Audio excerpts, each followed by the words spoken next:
यहाँ मैंने कुछ वाक्य लिखा था हिंदी में और उनका अनुवाद तेलुगु में किया था। पहला वाक्य, ये औरत कौन है, ये मैं एवरू। हिंदी वाक्य, ये औरत कौन है। तेलुगु वाक्य, ये मैं एवरू। वो औरत कौन है। हिंदी वाक्य, तेलुगु वाक्य, ये आमे एवरू। आप क्या कर सकते हैं। हिंदी वाक्य, మీరు ఏమి చేయగలరు। तेलुगु वाक्य, तुम क्या कर सकती हो। हिंदी वाक्य, నువ్వు ఏమి చేయగలవు। तेलुगु वाक्य, आप क्या कर रहे हैं। हिंदी वाक्य, మీరు ఏం చేస్తున్నారు।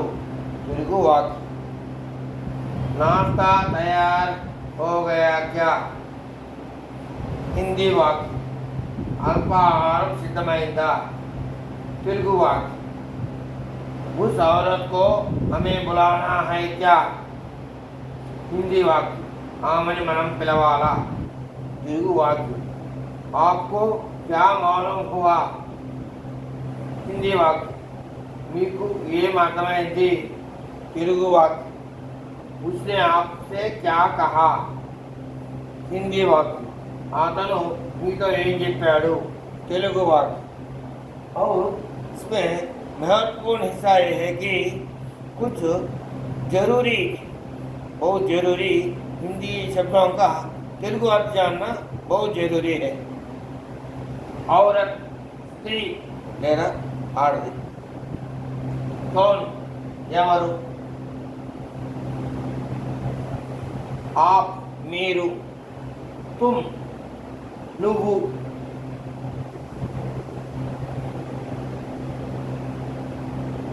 నాస్తా, టిఫిన్ లేదా అల్పాహారం।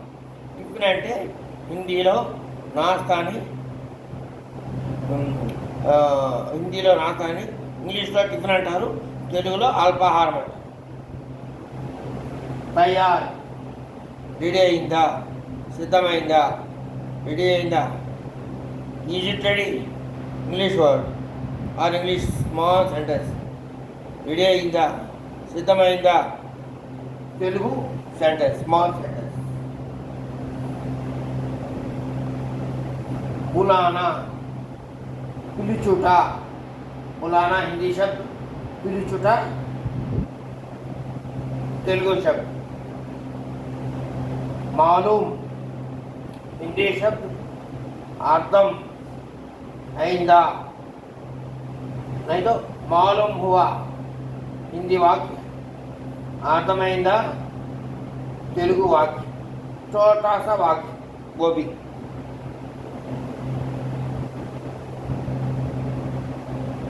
कहाँ, ये कहाँ दो कॉन्टेक्स्ट में इस्तेमाल किया जाता है।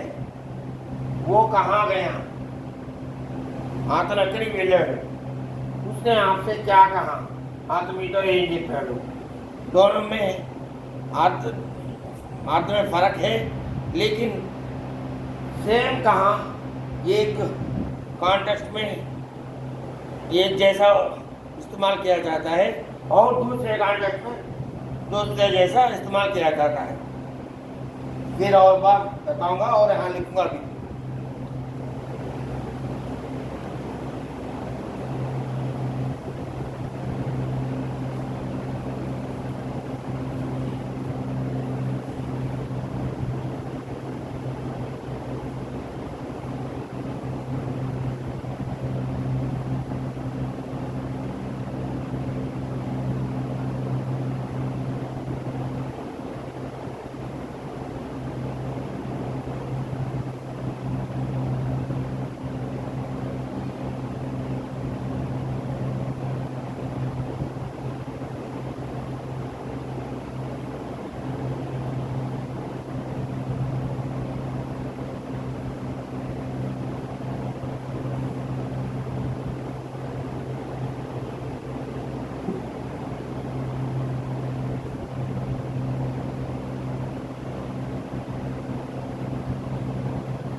अभी मैंने लिखा